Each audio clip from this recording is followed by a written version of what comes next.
Come on. Thank you. All right. Well, thank you so much for coming to reviewer training. My name is Melissa Sherry. I'm the Vice President of Internal Affairs with GPSA, which means that I oversee both the travel and the research grant programs. And I wanted to start off by thanking you so much for coming out and volunteering your time to review our grants. Our program wouldn't run without your service, and I couldn't say thank you enough. This is our Director of Travel, Valentine. He's going to be primarily in charge of leading today's session. So, like she mentioned, my name is Valentine. I'm the Director of Travel this year. Thank you so much for making it here. We'll just start right away. So, the GPSA Travel Grant is about the most popular of all our programs that we run. A lot of money goes into this program, and so it's kind of very important that we maintain integrity in terms of running this program and making it as fair as possible. And it is very essential that you guys make that happen. So you guys actually, the reviewers, actually what makes us able to ensure the integrity and fairness of this.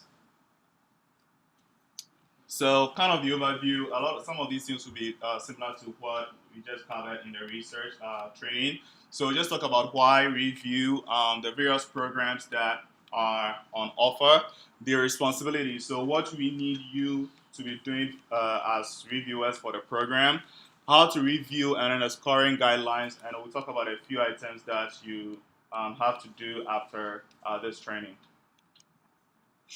So why review? First and foremost, it's about professional development. It's a great service addition to your resume or CV. It can be a good boost for applying for positions here at ASU or outside of ASU. It increases your exposure to other disciplines, a lot of research or activities, conferences that are happening in other fields that you may not know about. It preserves the quality and then integrity of our programs because it's peer-reviewed, fellow grad students, and some of you guys, also applicants, reviewing the applications makes it more fair. And that makes it very beneficial to the graduate community as well. It's also kind of improved the quality of your own applications because after going through a lot of the applications, you sort of see what a good application looks like and what a bad one looks like. So it kind of helps in your own applications as well. So these are the main programs that the grants that we offer under the travel grant programs. The individual and then group travel both have a max of $950 per person throughout the academic year. And then the career development, internship, and an interview grant also have a max of $550 per person. Yeah. So generally, we'll talk about the details of each of the applications or each of the grants, but on a whole, to be eligible, you must be an ASU student and you must be a graduate student, which means that the applicants must be taking at least one graduate level credit at the time of application and at the time of travel. So one of the things you'll be looking out for is the time of their graduation, just to make sure that you are not graduating before you're traveling. Hey guys, we have seats up here if you would like to sit in a chair. And there are some seats in there. Okay. And applicants may not be online students. You may not exceed the max that we saw earlier. They must be traveling, or the event or conference or whatever they are traveling for must be directly related to their program of study. Yeah. So we'll start with the individual or other programs. The individual program is kind of like the most popular one. That basically reimburses travel costs that are associated with academic conferences. Note that is basically for just academic conferences. And as to the process, each month constitutes a funding cycle. So applicants have to apply 2 months in advance. Or seat here. 2 months in advance on the first of the month, but they may apply up to 3 months, but not more than 3 months ahead. Those are some of the eligible expenses: airfare, mileage, ground transportation, lodging, and then there is event registration as well. So this is different from last year. If you were a grant reviewer last year, because we've introduced the career development grant to take care, in which the workshops and certifications are now covered. Individual travel grants are only for conferences. So if you notice that someone is not traveling to a conference within their application, please let us know when and if you see that. So the group travel, so that is basically also for to cover travel costs associated with whatever professional event, but it's for groups. So it must necessarily be for groups. The event must require that you should attend as a group. And a group is basically 2 to 7 people, no more than that. Each of them must be a graduate student registered for at least 1 graduate level credit. So graduate student organizations and sports clubs are not eligible. They are not considered eligible for this. So GPSA has graduate student organization funding separate from this program, and so that's why we don't cover them.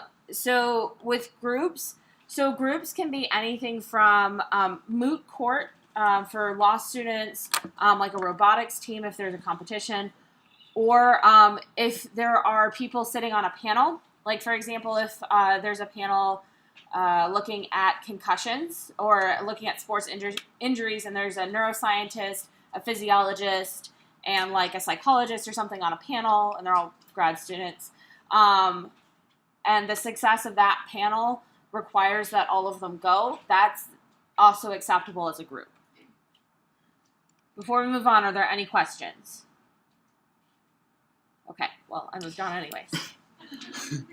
So for the group, it's kind of similar to the individual. It's each month is a funding cycle, so they must apply 2 months ahead. The eligible expenses are also kind of just the same or similar. You can just move it. Yep. So career development travel grant, that's what Lisa was talking about earlier. It reimburses students for travel costs associated with all professional endeavors that are not academic conferences. So anything else that is not academic conferences, it be workshops, exhibitions, travel to study abroad opportunities, global consulting lab, anything of that sort. Those you have to distinguish between whether it is out of state or in state. So if it is out of state, then the application procedure or timelines is basically the same, 2 months in advance and on the first of the month. Each month is a final cycle. If it is in state, then there are 3 deadlines, 1 for each semester. So November 1, March 1, and July 1. There's a question in the back.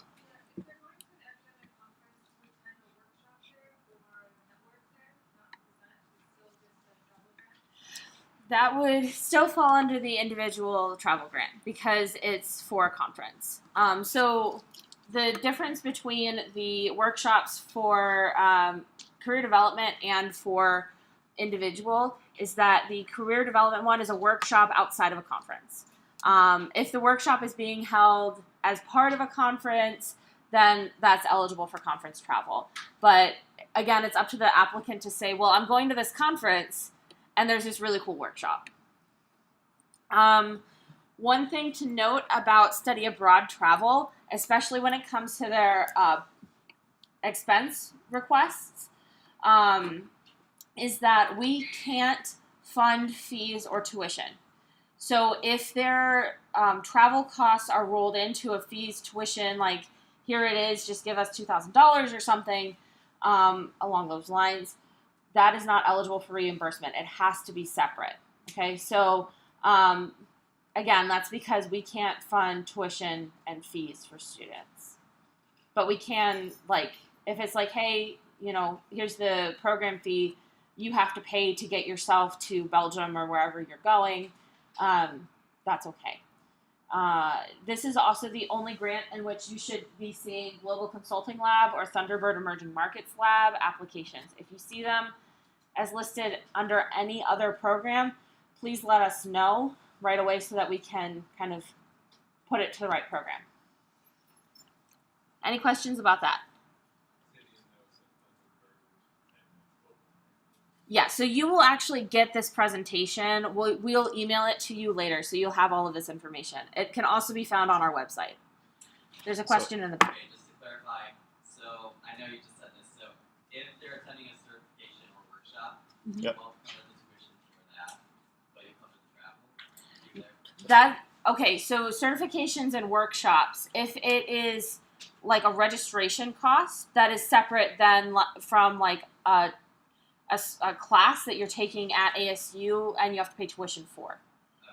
Right, so if I know that there's an engineering certification exam, for example, if they want to apply to help with the cost of that certification, that's totally fine. And a lot of those certifications can happen in Phoenix as well, so their travel costs might be like $20. So certifications, workshops, the registration fee is different. But if it's a tuition situation, it gets a little fuzzy. If you encounter something where you don't know, please email us. Okay, because I'm from the School of Film, Theater, and Dance, so we kind of like do a lot of projects and workshops, and if they specify it as like tuition or registration, I guess they sometimes phrase it differently for different things. Yeah, I think the main thing is if it's tuition for a study abroad or if it's tuition for a class. Like if it's being held as a regular class that you have to pay money to ASU to use versus it's tuition for a program that is separate from like ASU. Okay. But that's also a little bit of a gray area, so please just let us know if you see anything like that.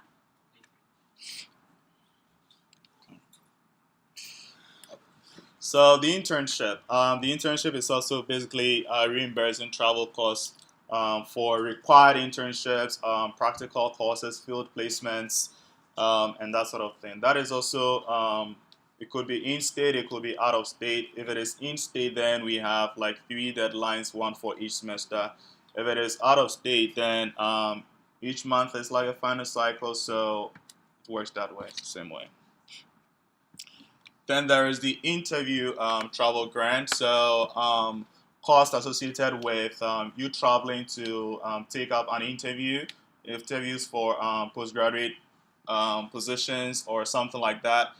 For that, there is just one application throughout the year. So on October 1 becomes our deadline for that application. Yes. Yep.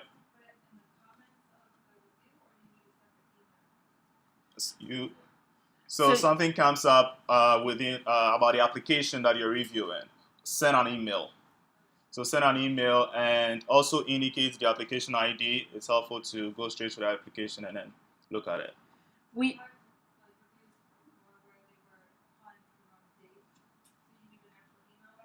Yes.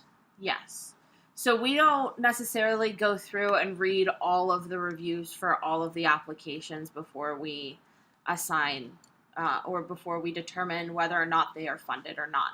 So if you encounter any kind of situation, email us because that's the only way that we will know for sure.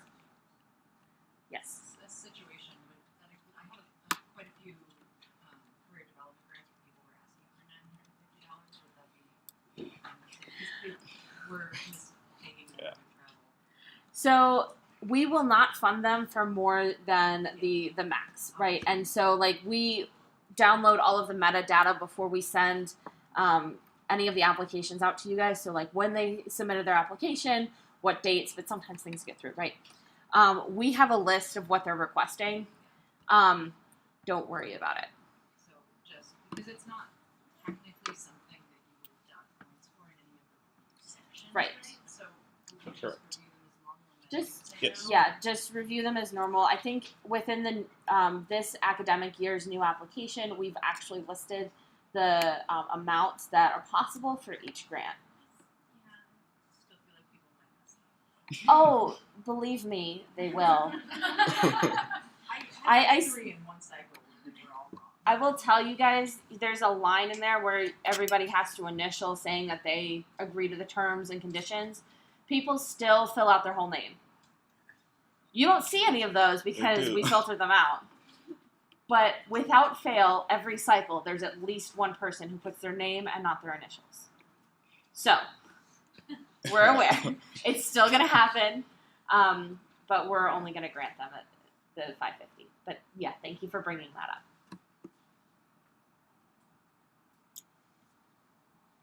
Okay, so generally for all the applications, these expenses are ineligible. Rental costs, phone calls, poster printing, expenses prohibited by university charges, and then any expense that is paid by cash, we cannot reimburse that. Per diem is a little different. Yeah.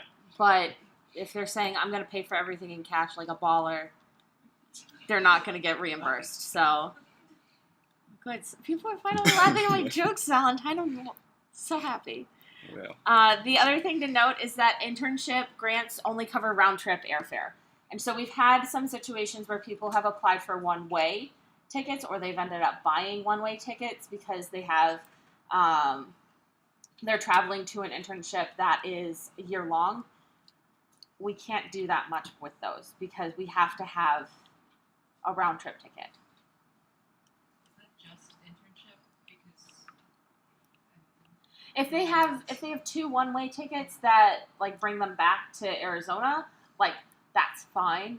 For example, if they're like, oh, I'm flying to New York, but then I'm going to spend a week with my family in Ohio, and then I'm going to come back. Like as long as the costs pan out. But if you do see that they're only buying a one-way ticket, like please just let us know. That's kind of the golden rule. If you're confused, if you don't know, let us know, and we'll fix it. Or we'll just tell them sorry.com. Anyways. Yes. Yeah. Is there a reason rental cars are We, as an organization, can't reimburse rental car expenses. It's from our business office. It's not an ASU policy because I've done it before, but we can't do it. I'm sorry. Okay. So this is just like a calendar for the grants. So for individual, group, internship, if it is out of state, and then career development if it is out of state, then the frequency is like monthly. They can apply every month, and they have to apply 2 months in advance on the first of the month. For internship and career development in state, there are 3 deadlines, one for each semester. For this semester, it is November 1.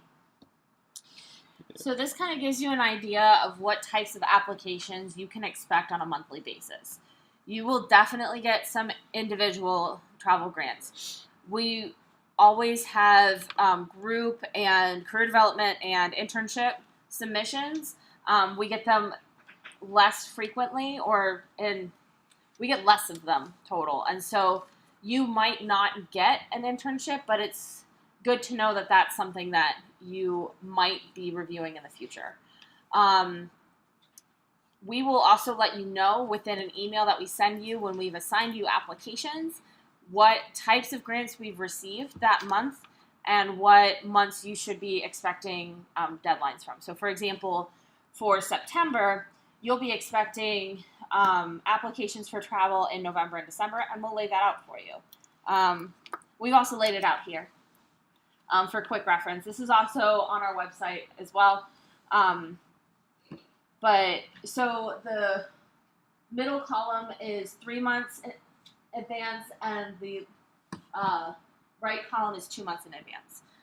So this kind of lays out when you can apply for when the applicants can apply for certain grants. Again, we do go through this, but this is something that you should just kind of take a quick glance at. It also matters when you're looking at what day the event starts and what the website says. So they have to provide you a website. And I encourage all of you to follow the link to that website and make sure that the dates are what they say they are. So that they aren't saying, well, I have an event in January, but really the event is in February or something. Mistake or trying to pull the wool over our eyes aside, Like, that's just something to be kind of aware of. Yes. Oh, you might have mentioned this before. But say you have a group applying to go to a conference, Mhm.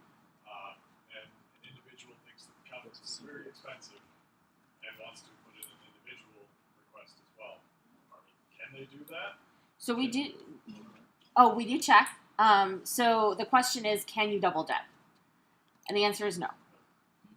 We will check. We do a cursory glance of who's applying and everything. You don't necessarily have to deal with this on your end because you don't see their names. It's completely a double blind process. But it's something that our travel grant office sees sometimes. And in which case we say sorry.com and we tell them we can't fund both. There was something that I thought of in conjunction with what you were saying, and I can't remember what it was. If it's an important thing, it'll come back to me. That's another question, yeah. A person can get an individual and a group travel grant in the same fiscal year, right? Yes. So they can get them in the same cycle. They can't apply for the same event. Right. So, yes. So you might, we will see, like, someone apply 4 times for individual grants, but they only spend like $200 each time. Totally fine. As long as they don't exceed the maximum for that year. It's $950 for each different, or for both the grants. Yes. They're different categories for us. Are there any other questions? Sweet. Your responsibilities. Okay, so these are kind of the things we need you to do for the reviewer program. First, the term of service. So you're going to be reviewers starting September 1 this year till May 31 next year, 2019. Next year, during the summer, June, July, and August, if you want to volunteer to continue as a reviewer, that would be great. We would appreciate that very much. So aside that, too, we'll be assigning applications typically between the 2nd and then 4th of each month, and you should review those applications and send them in by the 15th of that month. And also, it's very important to provide feedback or comments on each application that you review. So the comments that you provide, we are going to be using that to provide feedback to the applicants when they ask for it. That's the only way we can actually provide feedback. So please make sure to provide feedback or comments as you score the applications. Those feedback, just make sure that it's honest, specific to the particular application that you are reviewing, and very constructive as well, so that it can, just as a way of looking at your mistakes in case they want to reapply in the future. So a couple quick notes. There might be some of you in here who are planning on graduating in May. If so, congratulations. If you are graduating in May and you don't think that you will be able to review, we can exempt you from May. That's not a problem. You have to let us know in advance, though. Please do. If you would like to review for us that month or continue on into the summer, that's also fantastic as well. We'll send out like availability form in May asking about your summer availability. We do much appreciate your summer involvement. It's not required, like Valentine said, but we do still have applications over the summer, and we do need help looking at them.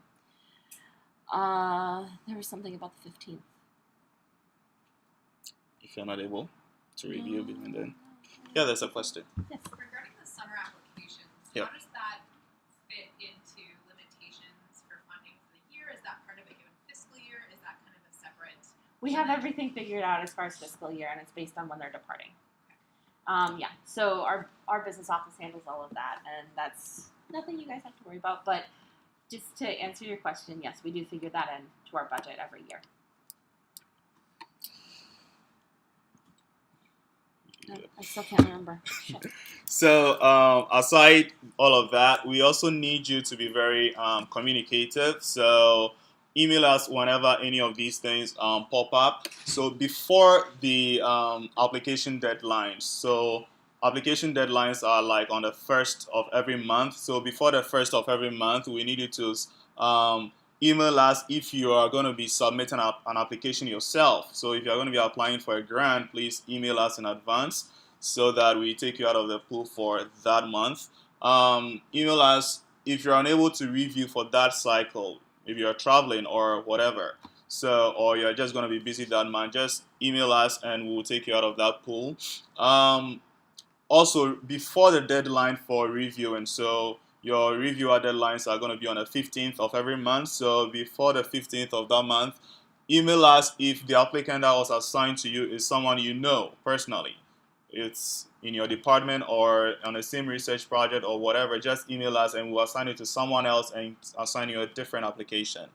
What else is there? Yeah, and then if the applicant is also someone you know personally, that is it. Assigning in the wrong, applying the wrong cycle, sorry, or anything about the application at all. If it is in the wrong cycle or the wrong grant, just email us about it and we'll work with that applicant. Now, if you are unable to do this, then we may have to take you out of the reviewer pool or the reviewer program. Just so you guys are aware, it is so much easier to remove you from the reviewer pool before we assign applications than it is to have to go back and remove you and then reassign the applications to somebody else. So, please just let us know if you are applying. Just like as soon as you submit your application, like just shoot us an email saying that you applied. It's not a big deal.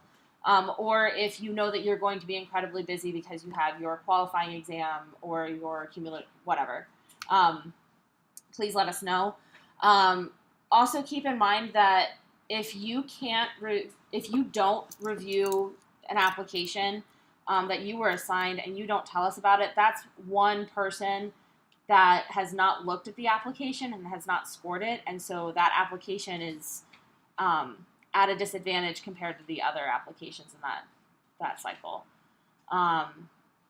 So, please let us know in advance if you have any conflicts.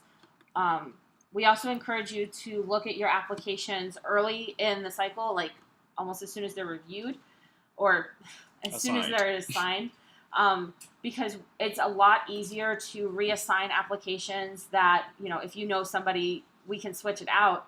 But that might not be possible the closer we get to the deadline. So just kind of keep that in mind that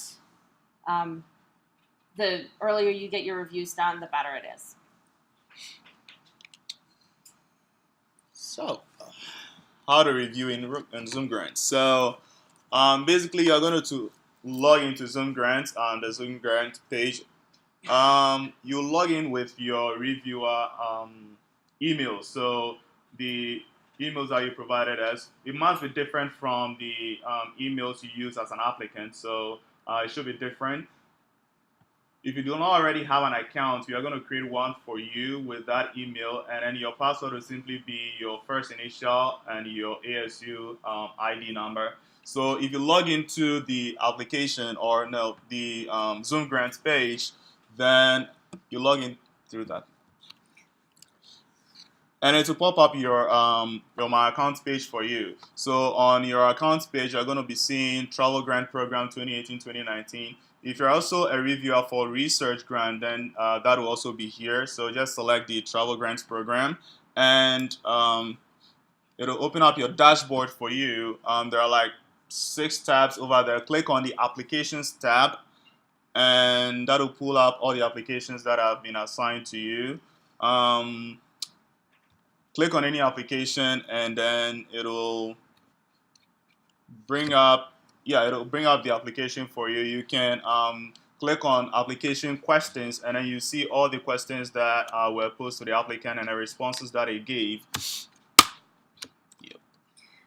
One quick note about this: if there's a situation where you haven't reviewed all of the applications from a previous cycle, one, shame on you. No, I'm just kidding. But how you tell which ones are new is through this undecided. This new button will disappear once you view it. And so to figure out which ones are you're responsible for, just look to this column. Okay. So there's a supplementary documents tab over there too. Some of the applications, the group, the interview and internship have some supplementary documents that they have to attach. You just have to make sure that those documents have been attached to the application as well. Oh, I'm sorry. One quick note. You won't actually see the supplementary travel form or the offer letter for the internship or the group travel, reverse respectively. Those are hidden from you guys because that contains identifying information about the applicants. So what you will see, though, is a blind copy of the CV or resume for interview applicants. I encourage you, if you get any interview applications, to look that over because that's one of the ways that you're judging those type of applications. So to review or assign scores to the application, when you click on Reviewer Tools, you're going to see the 3 criteria around which you're going to be assigning scores. So there is a purpose, service, and budget. So after reading the responses and referring to the rubrics, which we'll provide you later, there's a score, an icon there for score, and you just click on that and assign a particular score that you want to assign. So after doing that, please make sure to provide comments. So there's a little box after the purpose that you can provide comments, but that has a max of 250 characters. So if you do more than that, it's going to cut it off. There's a bigger box at the bottom that you can insert a lot more comments if you want. So the comment box up here is about the length of a tweet, right? So it's like 1, maybe 2 sentences. And that's where you can say, this application was fantastic, that sort of thing. If you have any details, and we do encourage you to include details and in your reasoning, please just go ahead and use the scoring comments box at the bottom. I don't know if it'll cut you off and you won't be able to include any more than the 250 characters, or it'll cut it off on our end. But in the past, it's cut it off on our end. So you'll be going on about how this application needs a lot of work, and then all of a sudden it just cuts off, and I'm like, but why? Why does it need a lot of work?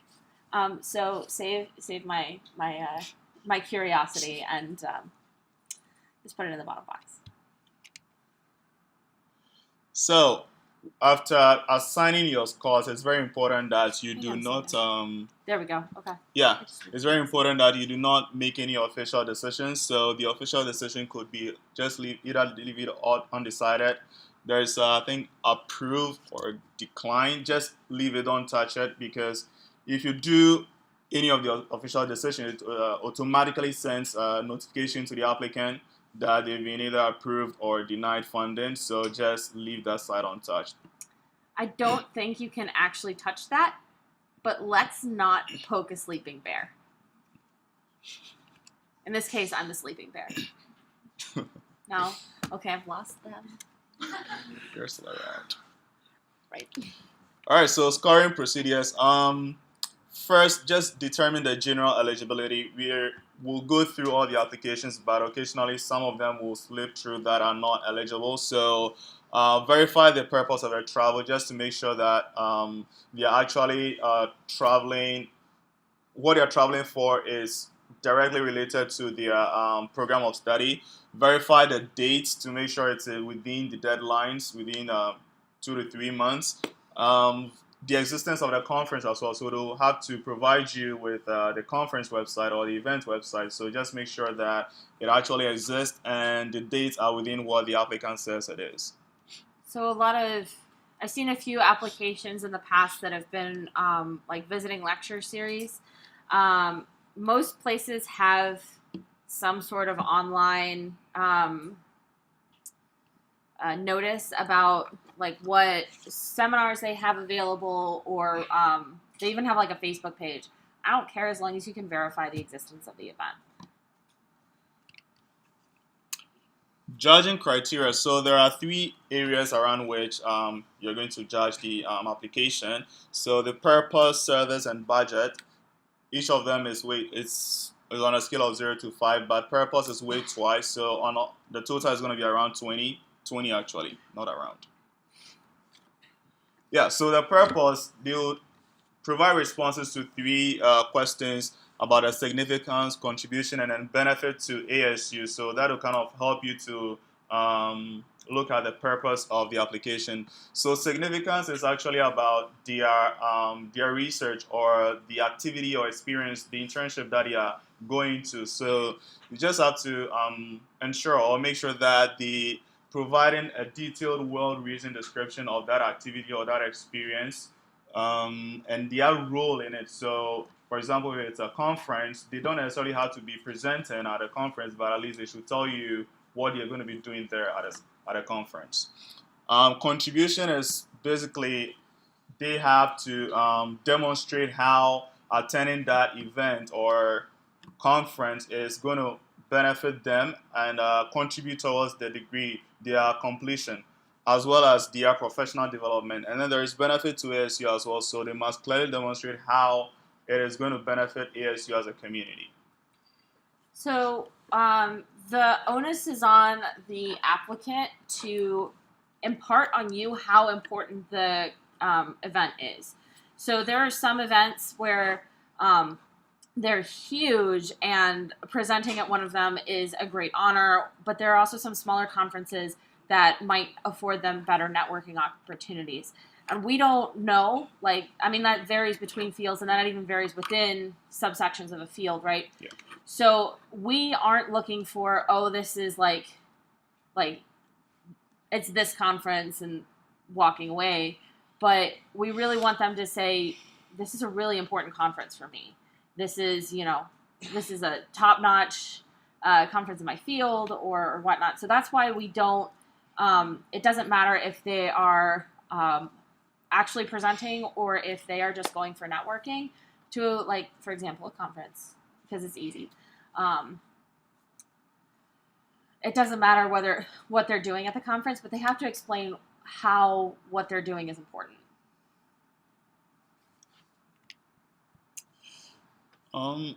So these are some other things you should be looking out for, depending on particular grant that you're applying for.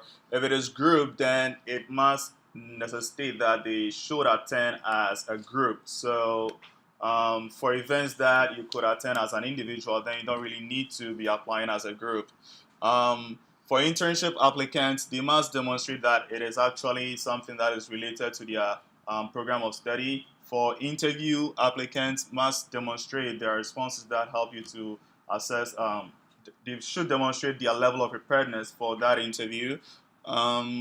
They also have to upload their CV, resume. What is there?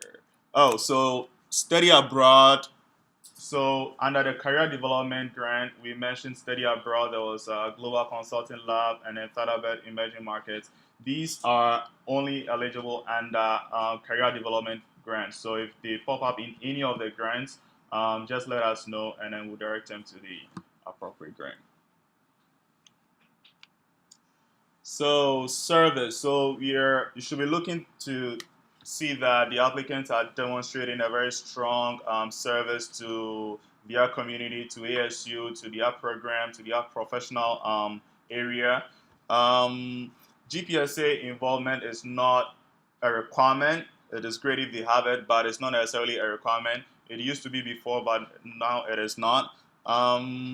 So for service, you're looking out for mainly two things: that it is recent, not something that was in the distant past. So yeah, and then if they provide you dates or length of time, it helps you to kind of gauge their level of commitment to that service experience. Yep, I think that's all. So we used to have a question on the application asking how involved they were with GPSA.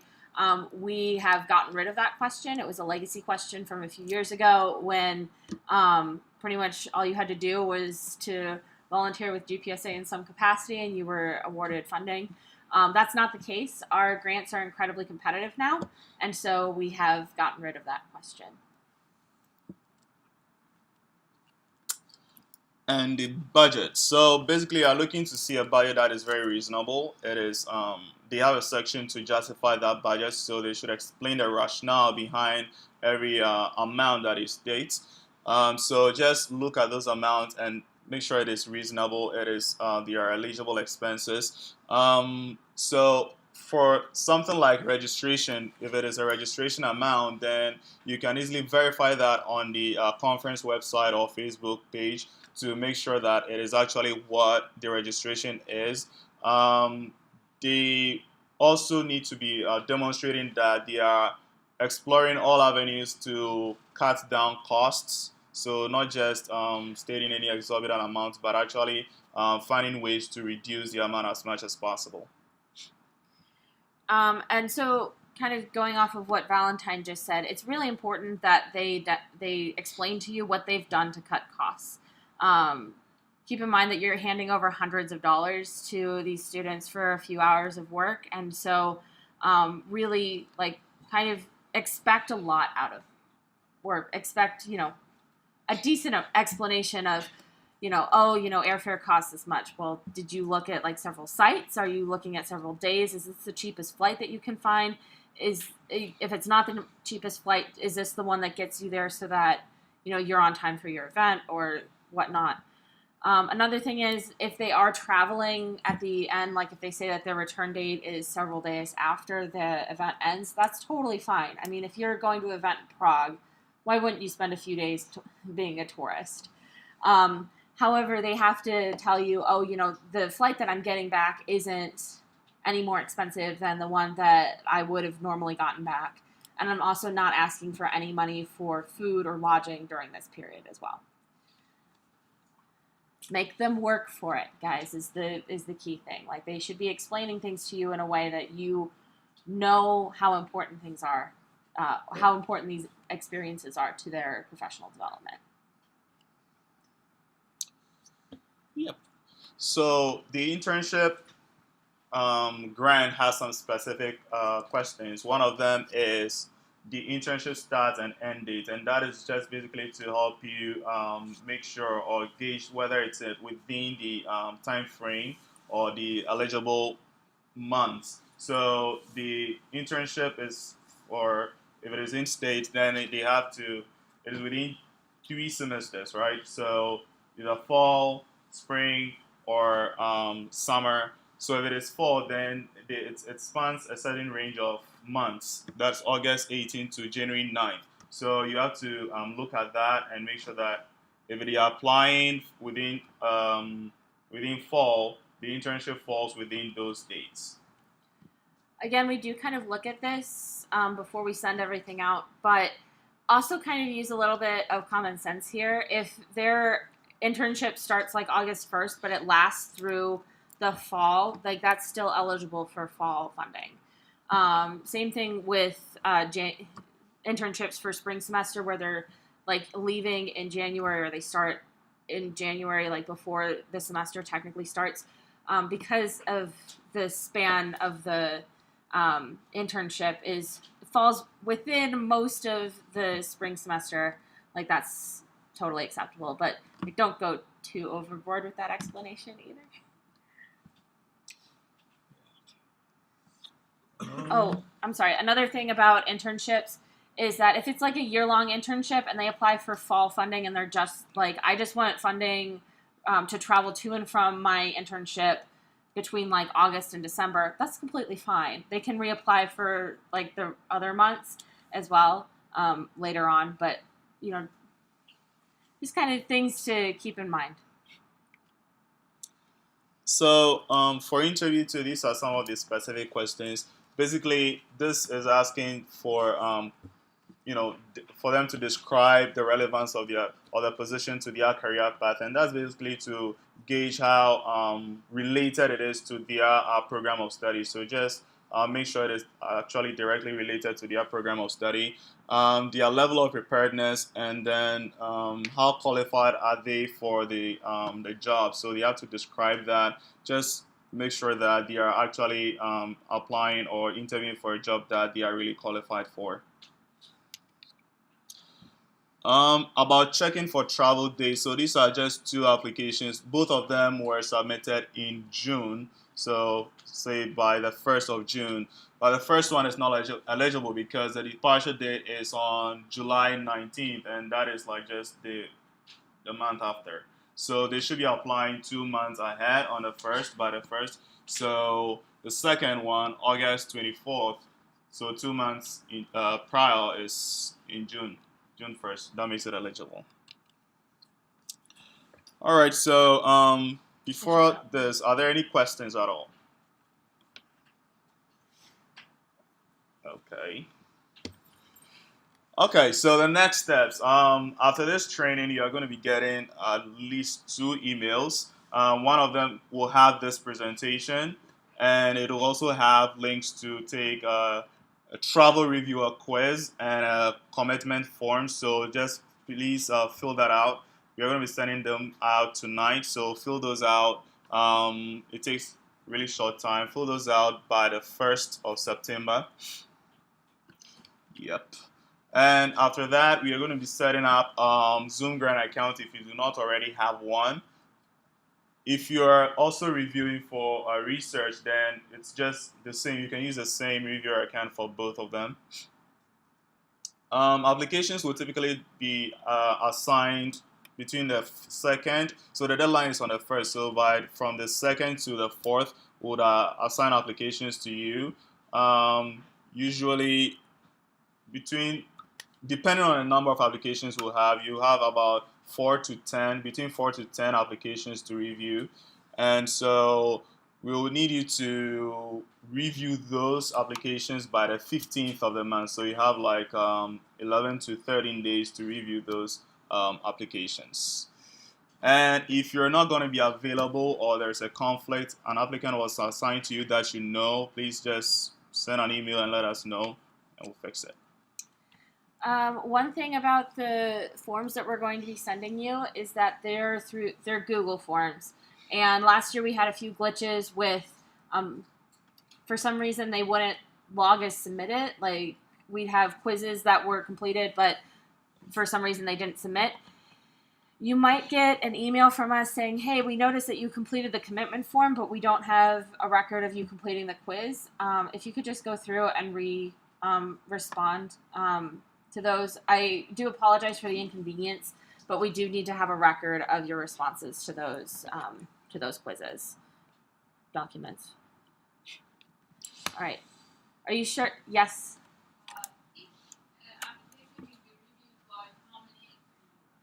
So each application is reviewed by, we assign them to 5 reviewers. Whether or not they get reviewed by 5 reviewers is a little different story. Hopefully they do. Hopefully you guys are like really on top of things and everybody's application gets assigned. But no, you aren't the only person looking at their application. We do assign them to multiple people. So please feel free to be as lenient or as generous as you would like to be. Well, sorry, those mean the same thing. Yeah. As strict and as lenient as you would like to be. Are there any changes to the rubric itself? And will those be sent? Yes. Yes. So we'll be sending you the rubrics after we have a record of your completed commitment form. The rubrics aren't going to change very much except for the individual, because we've split the individual into conference and career development, and so we're going to split those apart. But I don't think there's anything too different there. It's pretty. That was a question. Yeah, in regards to things like logic, my previous university had some hang-ups with Airbnbs or stuff like that. Is anything new? No, we are. So if the applicants are going through Airbnb because that's the cheapest option, that's perfectly fine. There was a question back there. Yeah,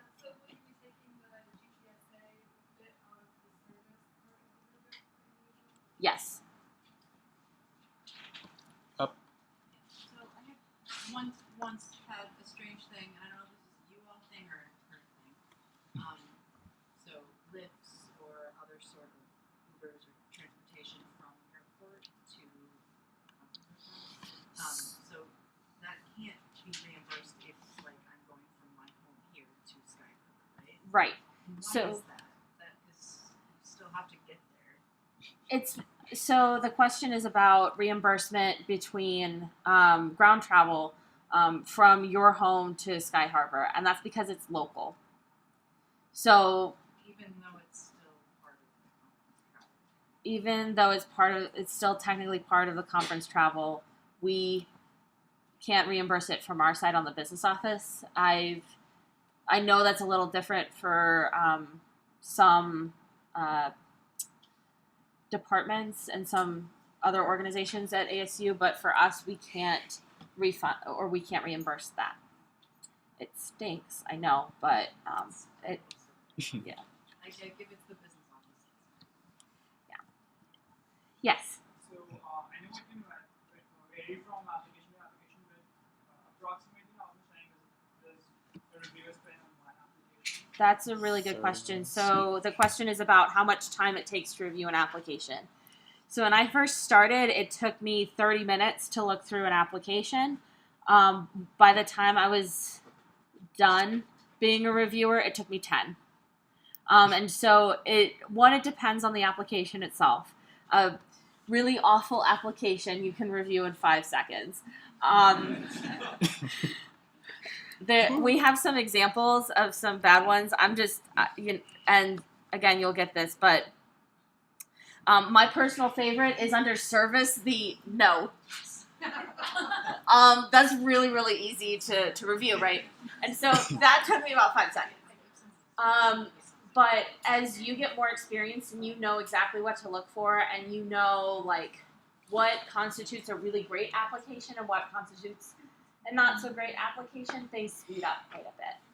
Also the layout of our application and the setup of the rubric are laid out in a way so that it's really easy. Everything correlates pretty well. Are there any other questions before we close? Yes. Actually, I have a comment about the service. So when very often I look at people saying that as part of their service, they say they're TAs, and they don't do that. But also they say that they mentor students within their own laboratory. I do not consider that service Because it's you're not. being paid to be there. Yeah. Right. So service But I just wanted to make Right. sure that that's the right thing to do and also make people aware. So they have to make it clear to you that it's not part of their responsibilities, or they can spin it as a leadership activity. So if, as part of us being a student leader on campus, I have mentored all of these students who have gone through my lab. It's still kind of iffy because as part of your service as a TA or as part of your research, it's kind of expected in a lot of labs, and so that's not going above and beyond. However, if it's a component of, I got interested in mentoring students this way, and I'm going to this conference where I'm going to learn how to mentor students better, that's a little bit more iffy. However, as far as service goes, like what you guys are doing is service. It's time that you could be spending on your couch watching reruns of Scandal, but instead you're watching reruns of Scandal and grading applications. I can't say that I've personally done that. Actually, I can. That's a total lie. But like you guys are giving up your time. You're giving up your mental and physical energy to give back to the community in some way. If they aren't putting forth effort to give back to the community and they aren't willing to tell you about that or explain on further like why something is what they consider a service, you don't have to give them any credit for that. Is there any other questions / comments / concerns? All right, excellent. So before you leave, before there's the rustle of the backpacks, please make sure that you have signed in. That's the only way that we know that you actually attended training. If you haven't signed in, there's a sheet that's going around. Other than that, thank you again so much for your service and for your time. Have a great year, and we'll see you digitally.